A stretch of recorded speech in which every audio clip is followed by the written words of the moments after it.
Hello, podcast listener. This is your host with the most telling you to sit back, relax, and enjoy this episode of JJ Meets World because Tucker certainly did not while we were recording this. More coming up in a second. Just wait for it. Just wait for it. Opening theme, and then we get into it. And by the way, if you'd like to help support our podcast, visit jjmeetsworld.com where you can donate to our Patreon, pick up some killer swag at our merch shop, or click the link to Apple Podcast and give us a 5-star review. 1, 2, 3, 4. J.J. Gordon, sort of like that Indiana Jones, in that he's always sniffing out his next adventure. Yes, he is. He's always interviewing guests so he can have them on his show and they can talk about pop culture, arts, and leisure. J.J. has his flag unfurled and he likes his french fries curled and he's fun and then he twirls as he goes to meet the world. He will march into the rain even if his ankle sprained. Take a peek inside his brain. This podcast is called J.J. Meets World.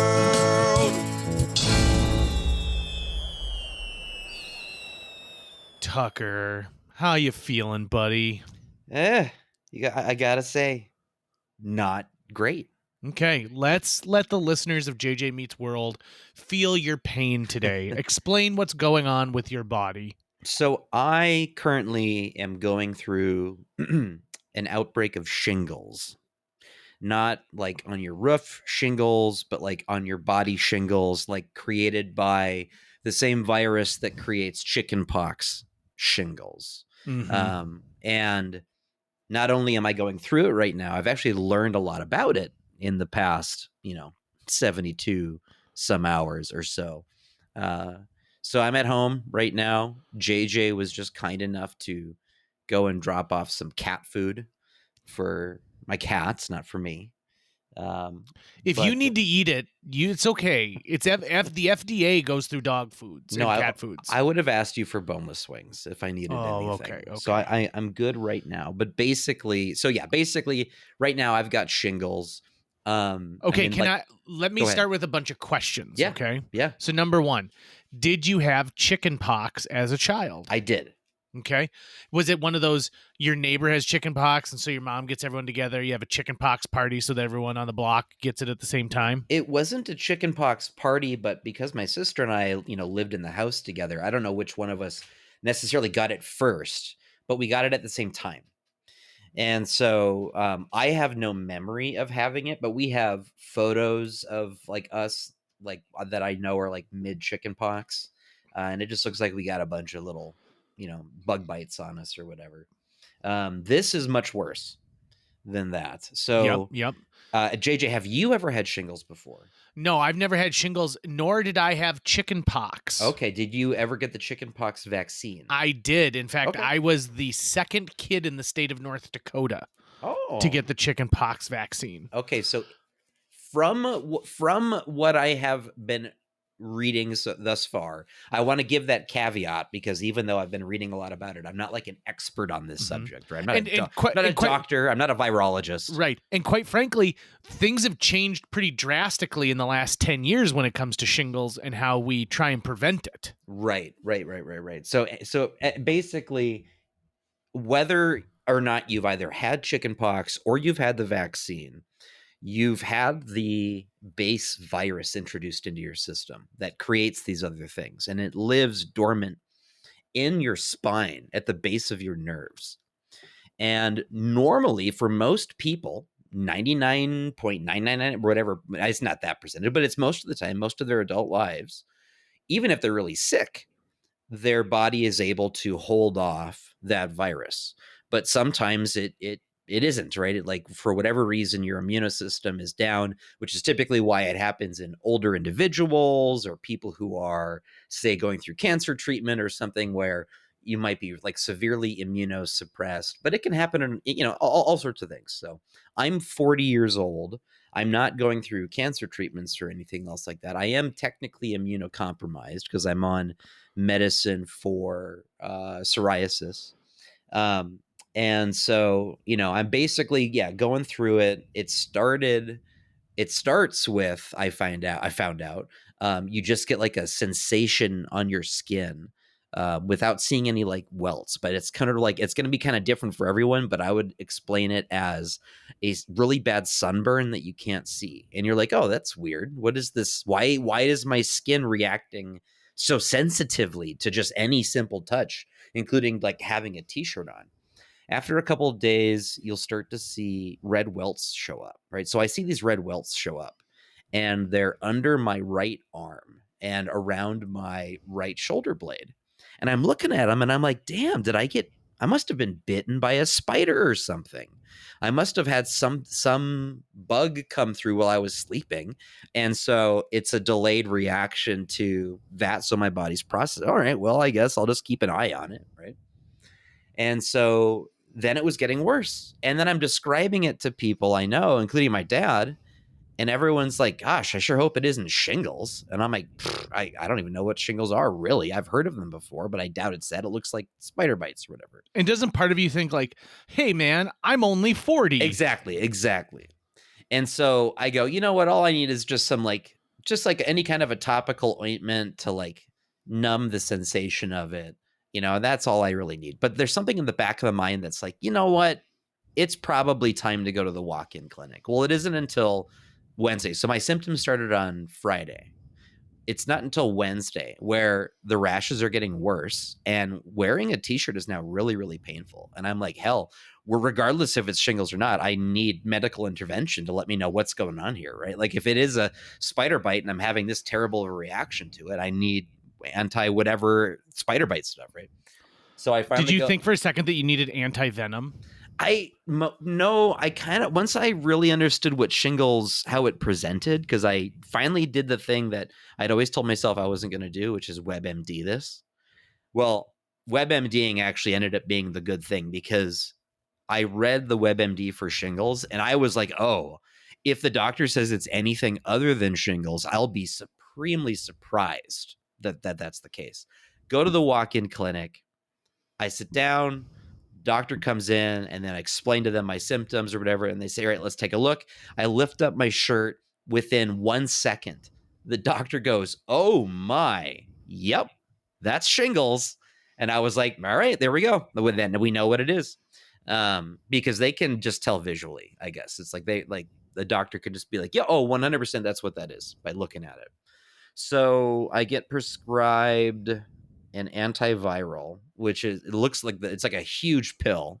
But when I saw that it was a huge pill and that it was 3 times a day, I was kind of like, hell yeah, this looks like I'm taking a nuclear bomb to this thing, right? Like I want as much firepower as I can put into this, because this is a living hell. Like this is the most miserable physically I've ever felt. And I've been hospitalized with severe food poisoning, right? And I've had terrible allergic reactions to stuff where I had to go to the ER. This is the worst thing by far I've experienced. And so I get that medicine. I get a painkiller that is actually it's not like a hydrocodone or something that like dopes you up.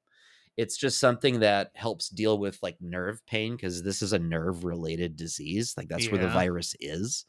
It's on a specific like nerve branch of your body. So here, little step back. So from what I've learned about the virus is that it basically lives dormant in your spinal column, and for a multitude of potential reasons, your immune system lets its guard down in like a certain area, and it takes hold on. It'll pick like a nerve, like a specific nerve cluster, specific nerve branch off of your spine. And so it almost always presents only on one side of your body or the other. And it's typically in sort of in a linear path where you can kind of go, okay, here's the nerve it's kind of going along. So at first, when I saw that, I thought, oh, this is the path the spider took.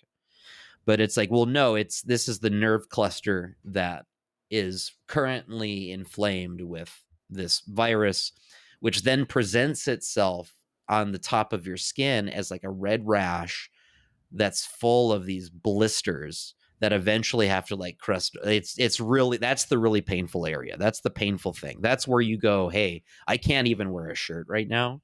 It's excruciatingly painful to do that. So, And then it Can I ask you too? Like, does it feel hot? Like, what does it feel like when you sit in a chair? So for every person, it's different. For me, it feels like I have the worst sunburn of my life just in the area where the rashes are presenting themselves.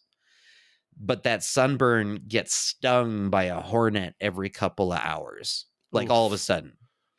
And that sting lasts for a moment, and then that pain kind of goes away, and it's back to just being a sunburn. And is it the left or right side? I'm sorry, You're good. No, you're good. It's on my right side. right side. Okay. So it started underneath my right arm on my rib cage, and it goes both to my front on my right pec, and it goes around my right to my right um what's it called?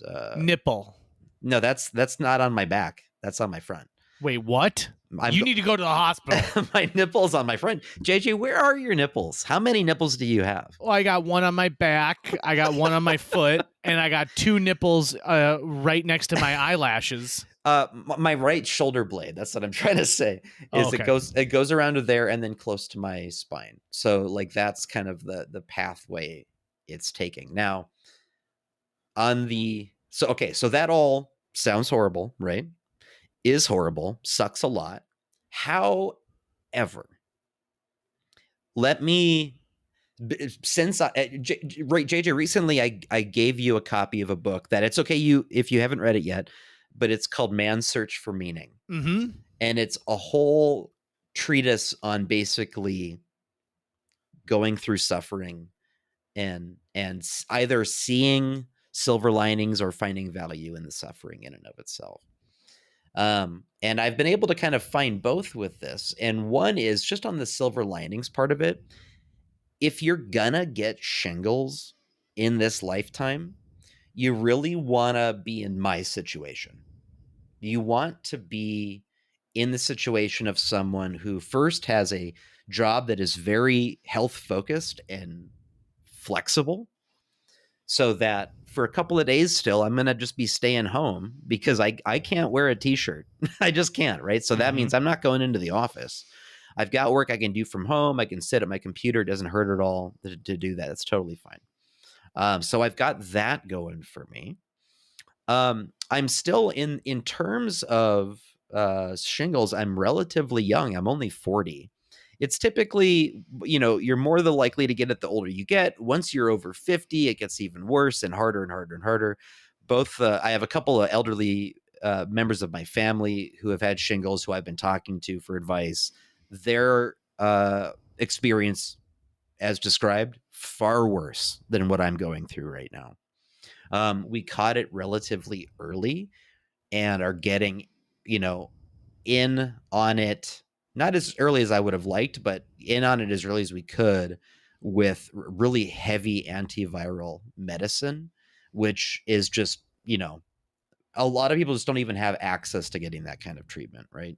So I'm really, really fortunate to have access to that kind of treatment. Right. And I also just happened to, the week prior, load up on a bunch of immune supplements from Swanson because I have the employee discount, like the Good for sweetheart you, discount, buddy. right? So I've got this like whole shelf of vitamins, and I'm like, I'll probably use these at some point when I bought them. And now I'm like, yeah, guess what I'm doing every day right now? I am throwing everything in the kitchen sink at this because, like, the day when I'm not feeling like this anymore cannot come sooner, JJ. It cannot come sooner. Now, I've only known 3 people I've openly discussed their shingles outbreak with them before. Like one of them being you, one of them being my mother-in-law, and another person I won't name because they listen to this podcast. And not that my mother-in-law doesn't, but I doubt that she does. I mean, let's be honest. Yeah. And they say the exact same thing. I mean, it's amazing to me how it's almost verbatim what these other people have said to me, what you're saying to me right now, which is this is one of the most miserable things that's ever happened to me in my entire life. Yeah, I'm right now, even having the capacity to hold this conversation, like right now I'm good, but like beyond say 60 minutes or so, it would probably get difficult because for the most part, it's the kind of pain that you can't really just sort of ignore, you know? Like, let's say you got kind of an ache in your back or something while you're at work. And yeah, it's tough to ignore, but you can kind of power through it. It's not debilitating enough. Maybe you're good at sort of putting it off to the side. There's really no doing that with this, short of being able to do what I have been able to do, which is stay at home, not have to wear a shirt, which is weird for me. I always wear shirts, except when I'm sleeping.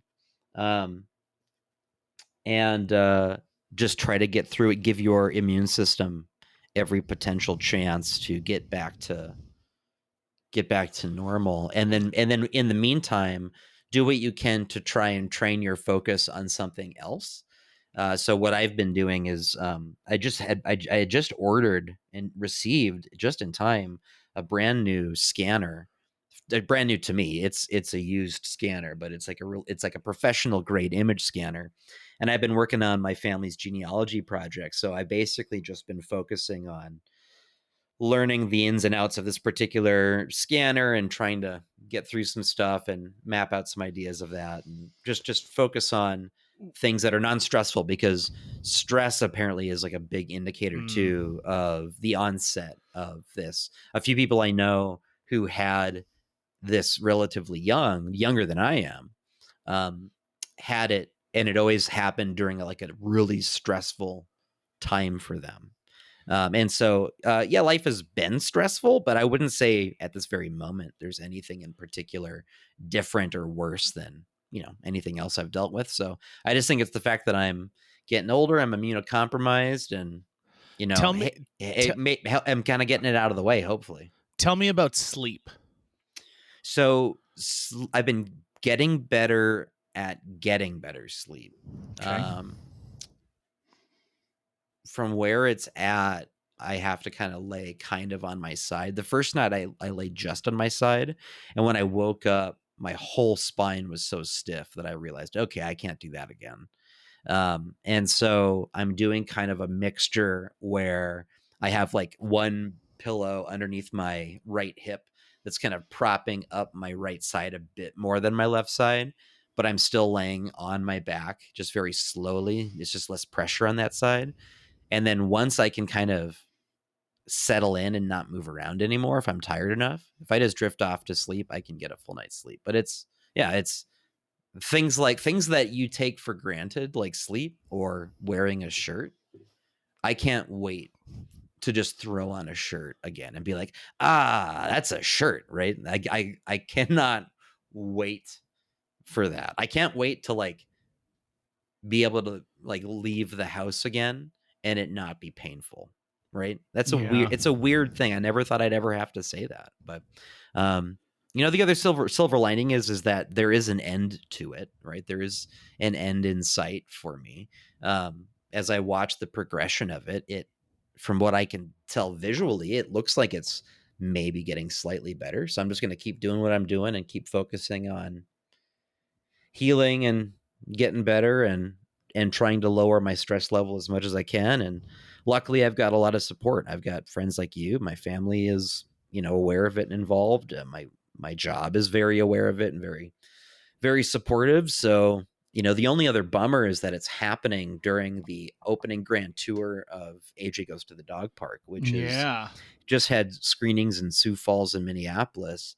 And from what I'm told, they got the rock star treatment. So I'm missing out on enjoying some of that stuff. But you know what? I would actually trade missing the rest of that for not having to have shingles anymore. So what I would recommend for anyone out there, whether you have the virus or not, or what have you, or whether you want to get the vaccine or not, or whatever, just pay attention to what you're doing to your immune system in general, because this is one of those things where the way you get it is the immune system, for whatever reason, lets down its guard and the virus gets through.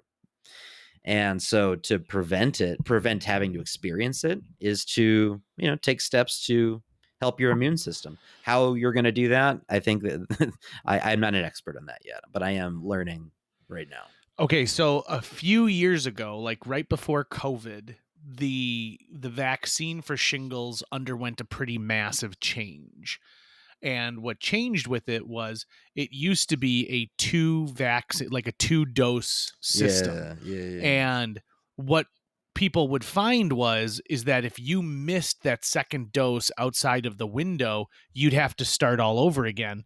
And they were having trouble maintaining the amount that they needed because, let's say a ton of people decide that they're going to get their shingles vaccine and someone has to come in to get their second dose, and all of a sudden there's not enough. Like, inventory was a huge issue for a long time.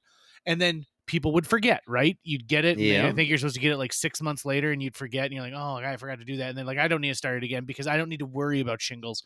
And then it was too late. Once they finally got their poop in a group. And a lot of times what happened when we talked to a medical professional on my radio show was they said someone would get shingles and then it would cause this massive need for it, right? So like if you're part of a family and your uncle gets shingles and he goes, he's the one who's like, you got to go get your vaccine, blah, blah, blah. And then also it was only open to those, what was it, 60 years and older at the time, like to try and keep the inventory set. Well, now they don't do this 2-shot vaccine anymore. They have one single now, and it has been a pretty big game changer. The only difference is that for you especially, they don't recommend getting it until you hit 50. Right. So you're damned if you do, damned if you don't, unless you walked in there and you're like, you know what, I gotta get this before I go to my pickleball tournament. They're like, that guy deserves a shingle shot. But it is utterly terrifying in so many ways because it's debilitatingly painful. And I've never been through it, but I can hear it in other people's voices. I can hear it in your voice, and I do not want to go through that. Well, and here's that's not even the worst of it though, JJ, because for a member of my family who had it, he got it about a year ago, and he still has it. He's been undergoing cancer treatments, and so his immune system's low, and he's an old guy. He's in his 70s. And so because of all of that, he got shingles about a year ago. And what happens to a lot of people is they get it, and there's the process of getting the sores and the rash and all that stuff. And that's usually for a couple of weeks. And then that goes away. But what remains is lingering nerve pain and the sensation of having a sunburn in that area. Oof. And that's like a deeper form of neuropathy that a lot of people have to deal with. Now, on the plus side, being on a really hardcore antiviral regimen like I'm on right now lowers the odds of that happening drastically, especially at my age, especially at this level of intervention, right? So one of the reasons why I am like, hey, before I can do anything else really in my life, I'm doing this. Like I am focusing just on this, so that hopefully I don't have to deal with that kind of long-term chronic pain, because that's a risk. And that's definitely not a journey I want to start at the age of 40. Okay, when I was a kid, I used to think like, oh man, like losing sight in one eye, or, like having to chop a finger off. Like that was the worst thing that could happen to me medically. I am terrified of neuropathy. Yeah. The more I hear about it, and like I know somebody who was a perfectly healthy, active young person and ended up having to use like a cane for years because they had neuropathy. And you know what? There's no movie about neuropathy out there to be the warning sign as a kid. Like I know what to do if I ever get shrunk to a quarter of an inch. I'm ready to go. I know what to do if Godzilla shows up. Bingo, exactly. If I end up going back to 1955, the playbook is there. Yep. But I mean, straight up, if you see a giant kaiju, avoid all public transportation. Oh, immediately. Also, get out of the city center. Yeah, for sure. What are you doing, man? But yeah, I feel for you 100%. My empathy is going through the roof trying to understand what you're going through, because also it must also just be debilitatingly boring. It's I have not gotten bored, at least, but that's kind of like a superpower of mine, is that if you leave me to my own devices, I'm probably not going to be bored. If I have to go sit through and pay attention to something that's boring, that's when I get bored. But I am dealing with pain.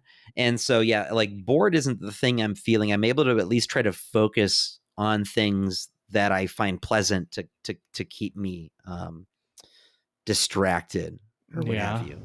Oof. But at least there's an other side to it. There is another side to it, right? So I just gotta keep driving towards.